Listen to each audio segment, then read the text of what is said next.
Welcome to This Just In, the show bringing you the latest advancements in healthcare, strategy, innovation, and public policy. And now, for the fastest voice in healthcare, here's your host, Justin Barnes.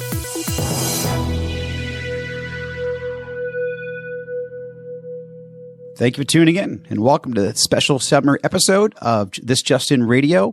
We're broadcasting live from my Atlanta studios. I'm here with Roberta Mullen from Healthcare Now Radio. Welcome to the studio as well, Roberta. Justin, I'm so glad to be here. I'm looking forward to this. I do want to roll into our very first guest, my good friend, my peer on my Georgia HIMSS board, Jeffrey Brown, CIO of Piedmont Healthcare. Welcome to the show, my friend. Thank you, Justin. Glad to be here. It's great to see you. The whole Georgia community has done a phenomenal job building one of the most powerful HIMSS chapters in Georgia HIMSS. So I appreciate all you do and all you donate and volunteer to that group, my friend. So then it's a very important mission to take on. So from your perspective, we talked a little bit about telehealth because actually one of those initiatives certainly going on at Piedmont Healthcare. But Geoff, what healthcare or health IT trends are you seeing in the industry? Well, I'm seeing quite a few, but I think starting at the top of it is really a whole lot of activity in our industry on M&A, mergers and acquisitions. Okay. You're seeing that happen at the hospital level. You're seeing it happening with practices and even other joint venture activities. And the real challenge that comes forward in our industry is now you're blending people, obviously, and cultures and that type of thing, but you're also having to have dissimilar technologies come together and work more effectively to deliver the services and the care. So that's one huge trend that I see happening. Another trend is really around efforts around cybersecurity. While that's an old topic, there continues to be a ton, a ton of focus in that area and new innovations like blockchain. We won't talk about blockchain today, but it's really a new way for secure information to be exchanged. And there are a number of innovative companies that are diving into that. Where we're going to see it first in the healthcare arena is probably around the financial industry or revenue cycle side of what we do and in the cybersecurity space. And we're excited about some of the things we're seeing there. And we want to be early adopters of that technology as it evolves. And then I think the third area, and I think probably one of the most important areas, is around the patient experience. Some people are now calling it the digital front door. Let me ask you a question. I just wrote that down. Yes, I did. I just wrote down digital front door as one of my notes. That's great. So when was the last time you traveled? Yesterday. Okay. Yeah. When you booked your appointment, did you pick up the phone and do that with an agent? No. Not at all. Well, in healthcare, you're starting to see a movement to meet people where they are. That's right. Most people want to schedule. You're busy people like yourself. You get in.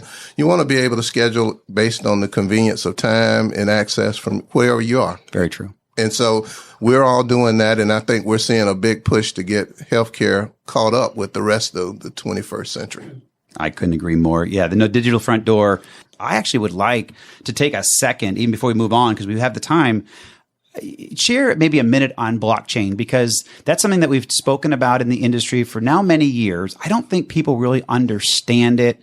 If you want to give 1 minute on blockchain and healthcare, or why you're excited for it, would be great. Well, I'm extremely excited. First of all, it's a much, you're seeing it being applied in industry now in the financial market, and it is just a much more secure way to have identity management occur, with various approaches to, various data connection points to make it literally, I won't say impossible, but for someone to steal the identity of another person, institution, or set of currency, or whatever it is. There are ID matching types of technologies built into the blockchain environment that can't be replicated. And so if I'm having a secure connection with you, the technology behind the scene is already predefined, and there are elements that I know that you don't have to know, but there are rules that guide that connection. And so it almost makes cybercrime nearly impossible. That's excellent, right? So I think that's why I'm excited, because the health record is still known as the most valuable and most sought after records you can have. Right. And so, and for a number of reasons, we won't go into those now, but that's why I'm excited. We want to protect the assets of our organization, but we also want to make sure that when people do business with us or have patient care and information, this private information, that we have even better ways to make certain that doesn't get in the wrong hands. Yeah, excellent. You have a question? I do. Roberta? I do. Interoperability is a huge ordeal now. We've been talking about it for 10 years. What are your challenges? And are you finding that you have more areas to work with these days? Well, I was a baby when interoperability started. And look at me now. I'm about to rock the boat here in a minute. No, I think the industry has made some great strides in that regard. I think if you sort of kind of can visualize individual buildings and think about the healthcare applications as an individual building, I think that healthcare has made great progress within the building, connecting all the offices and being able to exchange things within the building. Right. And there has been some limited progress connecting to the building next to you. Right. And being able to do some things in a static way or maybe exchange certain elements of it. I think where you're going to see the puck move to, if that's a good expression, yes, is this next phase where you have very dissimilar systems and through policy, something you've been talking about earlier, and other things that have to happen from a legislative perspective to get us there will be that ability to take dissimilar environments, but have something, and this is a technical term, I'm talking to Georgia HIMSS, but there's something called open APIs. Sure. What that really means is a way for me to get information out of your system without having to comply with all of the dynamics that my system has, but a set of standards that we can exchange that information, share it, and do it so in a very, what I would call meaningful way. Sure. And I think that's the next level, and you're starting to see huge efforts occur in that space. Even on the innovation side of the house with this open API thing I'm talking about, you can develop something in your living room. And if it's meaningful to this patient record, we can figure out a way to do that through this new technology that we're talking about today. And interoperability paves the way for that. But there will need to be some legislative changes around data sharing and some other things that I know you know about in detail. How's the Georgia HIE working out for you? It's working out well. We belong to several different, so we've got care quality with the vendor side. We've got the Georgia HIE environment that we play into, but all of those environments still have their own uniqueness to them. And it's not quite as fluid for physicians, for nurses, for administrators to use that. But you do get basic record information, something we couldn't say 7 years ago, right? So I think progress is being made. Yep. You know, we laughed about it. Real work is being done. But at the end of the day, it's still not like when you sit at home and you go in and log into your financial records, right? Yes. You're able to actualize information from those systems. Yes. That's right. And it's not quite at that level, but it's getting there slowly but surely. So on M&A and cybersecurity, blockchain, and patient experience, back to the three trends that you're really navigating, what are 2 or 3 best practices that you would share with my community on and help them navigate those trends? Well, I think 2 or 3 things just come to my mind immediately. You've got to work with the vendor partners. You've got to work with the innovative groups, such as the work you've been tied to, Justin, in your past. We're looking at working with the set of new innovators that are now saying, Geoff, they're coming to me saying, Geoff, rather than us building something and pitching it to you, they're starting to say, tell me what your problems are. Let us go in the laboratory and come back with 2 or 3 solutions that might work. And we think that if you do that for us, others in your field probably will have some of those similar challenges. So again, you can't develop it in the incubator at Piedmont. You've got to open it up to the marketplace. So we're heavily relying on our vendor community, the legislative branch to be supportive and work through the government relations process to make those kinds of things happen. And then, of course, pure old innovation. Right. Excellent. So thinking ahead, what do you think we need to be looking at as an industry in 3 to 5 years from now? Kind of looking ahead. Where do we need to be? Well, I think you're going to continue to see apps and infrastructure move into something called the cloud. In the old days, and maybe even the current days, people built out these large data centers and they had servers and storage devices and all types of switches and that type of thing. I think you're going to start seeing data shared in a mega environment, and we're going to kind of say it's all up in the cloud somewhere. And that the cloud is a series of these things, but rather than each organizations having to have all that and build it and manage it the way we do today, you're going to move some of that infrastructure and cost into that environment and improve the interoperability capabilities with your system. So that's one thing that I see here to stay. I also see this whole movement with the interoperability maturing. We've been talking about it since I was born. I know we joked about that, but really, seriously, with these open APIs and with the FHIR standards and those type of things, they're really moving barriers that prevented some of the great strides from happening. It's been incremental. And now I think we have to do that times 10x annually. And I think that in 2 to 3 years, 5 years, you're going to see that no longer be a problem in healthcare. I think you're going to see that interoperability take phase. And then the final is you joked about AI earlier when you talked, but I think you're going to see process automation. You're going to see AI capabilities where you now will have call centers being managed by computers, right? And I would challenge you to tell the difference if you were talking to a computer or a person in some elements even today, such as revenue cycle types of processes and workflows. If it's a process, they can do it much better, and cleaner, and 100% accuracy, all right. That. And you can build those rules in for them to react to certain tones and reaction to the public. So I think you're going to see that happen. And then process automation, that's working at the code level. And I'm talking to a Georgia HIMSS group, so you understand. But that's taking things that people would have to do to compare numbers and resources to get pre-ops and those types of things. It will be automatically done.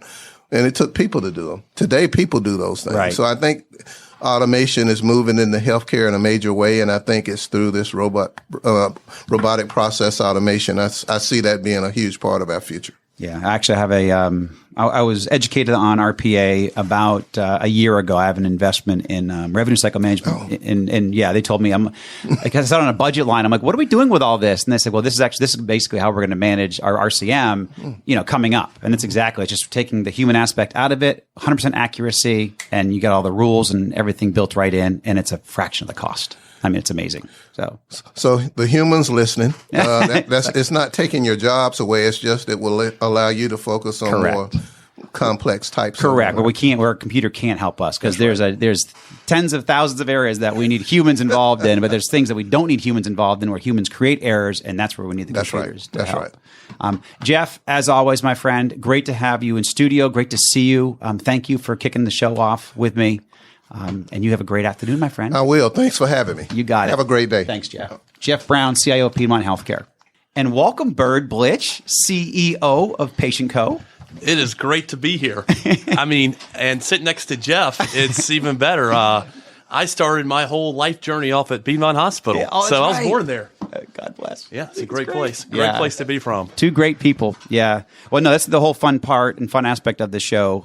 This whole day, these 3 hours is all friends and friends and family and friends of friends. It's great. So it's great to have you in studio, my friend, and thank you for joining us. It's great to be here. I know that you have a very busy schedule. I've just been awed by the growth of Patient Co. You guys are just doing a great job out there. Tell me a little bit about the last 6 months of your business.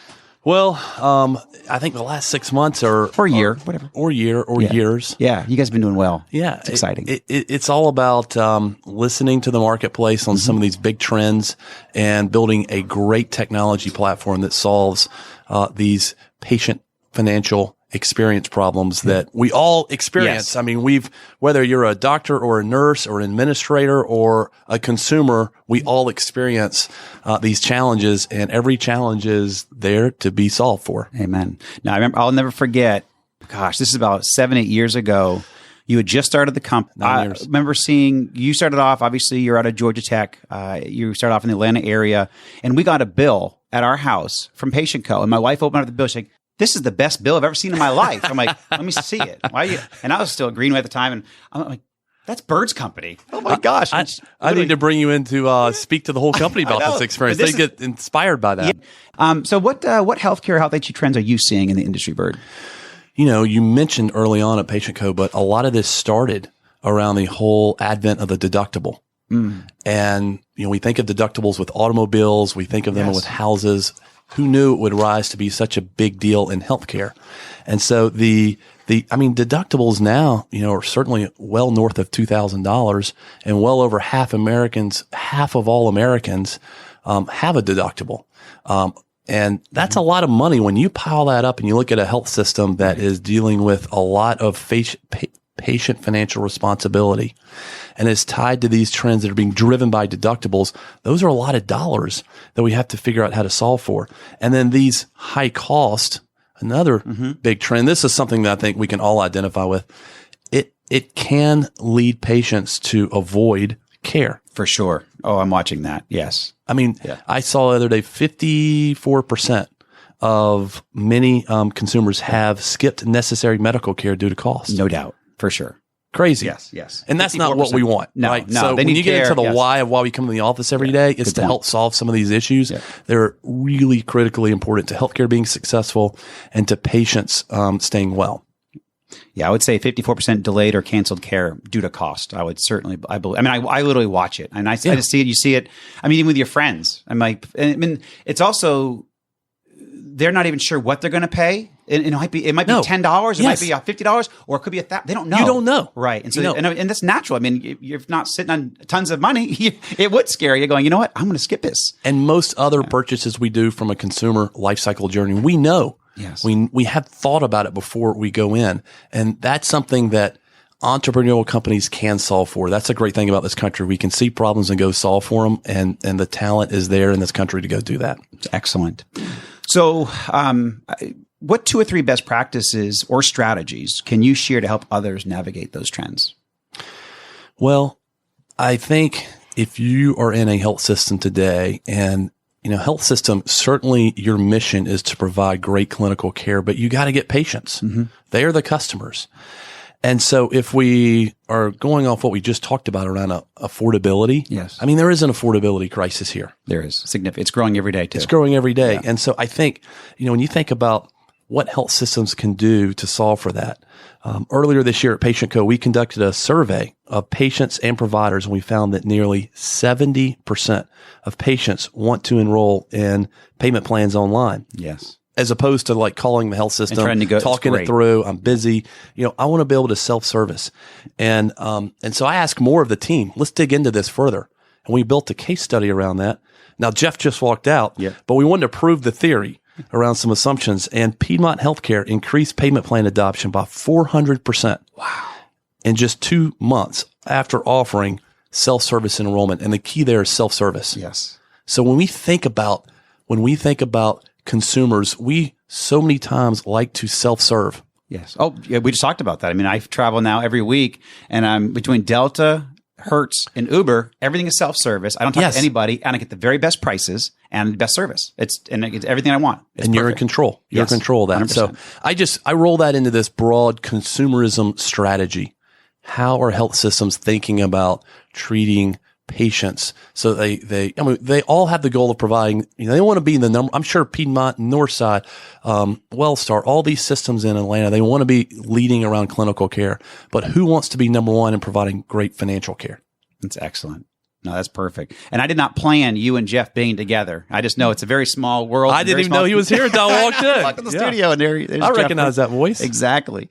So, no, very cool. I just want to know from my audience, I did not plan that. This is not staged or a promotion of anything anyway. It's just sharing best practices and strategies. It just happens to be that we're all friends, and it's a great community. And I have innovators and all. We talked about this coming before we started the show and as we came on air about the ecosystem we have in Atlanta. And again, I didn't plan this, but you're a perfect example of that. And she even brought up that I was an entrepreneur and resident at Georgia Tech and their ATDC, their incubator. And you came out of that incubator. Oh, we did. I go back. The wonderful thing is if you have an idea, there are resources that you can put to work to help be successful. Yes. And so the thing about the ATDC, so that stands for Advanced Technology Development Center. So I'm going to give a quick plug. Please, yeah. But we graduated there. Where do you, when you go and you graduate from somewhere, you typically are a big fan. Yes. And we went in there with some ideas, Joshua Silver and I, as co-founders, and there were these resources. And they said, let us help you. Let us help you think about customer discovery, how you build your first minimal viable product. Yeah. How do you go out and listen to the marketplace? And we already had the ideas, but they confirmed a lot of assumptions on what was building something that was critically important. And at Patient Co today, we've built mission critical enterprise level software. So you have to put a lot of thought. And then when you're delivering dollars into people's bank accounts every single day, you can't slip up. And all those thoughts have built into something, what I think of as a great company. It's a great company because of its great people.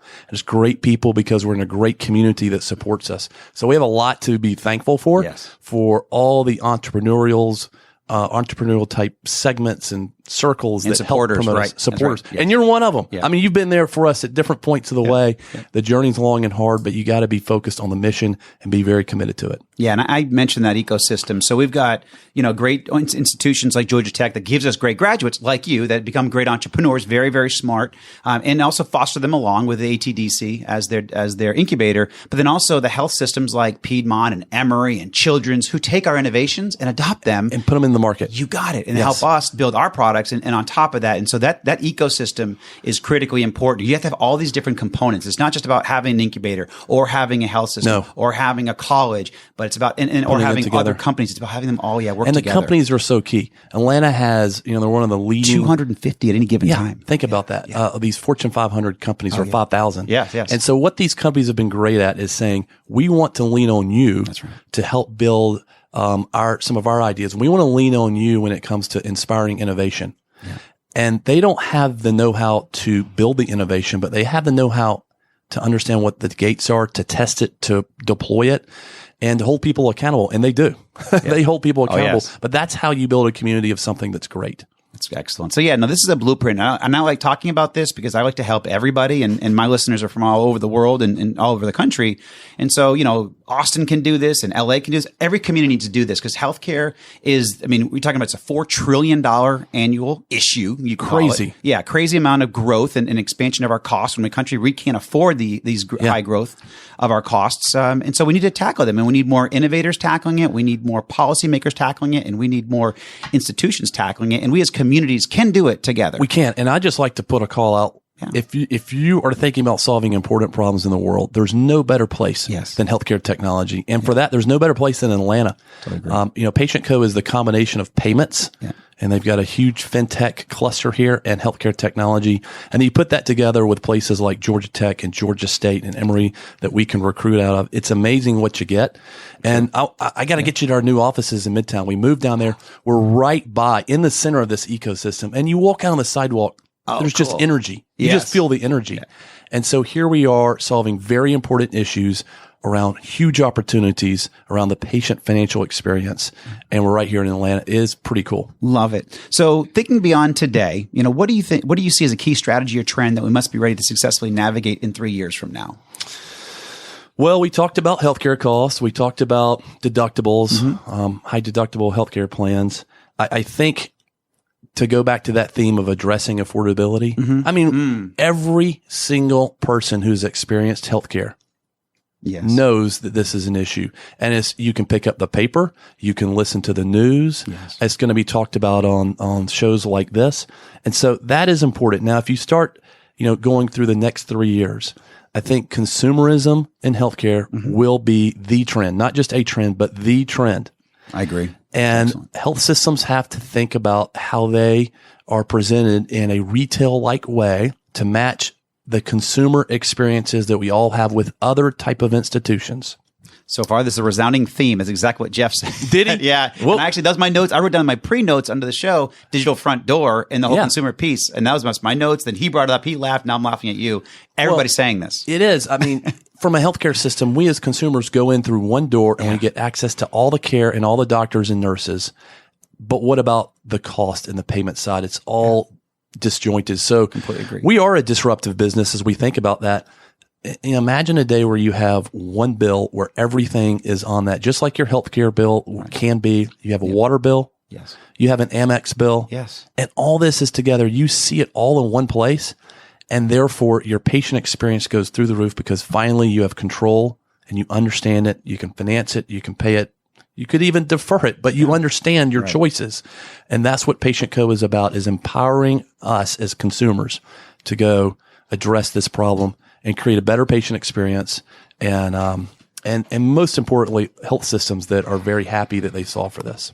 And ironic that you bring up, that whole patient experience and digital front door, because Dr. Monica Bolbjerg just walked in studio here from I Cure see her for now. You. Yes, here she and is. she's tackling that right now. And this is not planned in any way, but it just shows how important the consumer experience, consumerism, is for our industry and where we're going as an industry. So, well, thanks for all you do for our community. Thank you, brother. Justin. You've been fantastic to me, many people along the way. And what you've done to help improve healthcare technology along the way is amazing. I got to create a Wikipedia page on you, right? Yeah, no. I think it's worth doing. So I'll raise my hand and sign up for that. Because it's going to be inspirational. Thank you, Bert. I appreciate it. Where are you guys? So what do you see for the next couple of months or year for Patient Co? What are you guys hoping to expand to, or what's the next frontier for you guys as you grow? Yeah, well, I think from a product perspective, you'll continue to see us being embedded so deeply into Epic and even Cerner, so that when we walk into these health systems, hey guys, you spent $400 million on this product to help you operate better. Let me tell you how you can leverage it for all your patient communications and payments. Yeah. That's where we're going, and people want to hear that. And then because of that, once you're deeply integrated into technology, platforms that people already have, the patient experience is blended. It's all happening, and you don't even have to think about it. So you'll continue to see pretty strong, cool innovations from us coming, and you as a patient will get to experience it. Love it. Yeah. Love it. Bert Blitch, CEO of Patient Co. Thank you very much, my friend. Thank you so much. Great seeing you. If you missed any of this episode or want to hear more, all my shows are posted on Apple iTunes, SoundCloud, iHeartRadio, Spreaker, Google Play, and TuneIn. You also can check out all the updates that we've launched at justinbarnes.com. Thanks, everyone. Have a terrific week.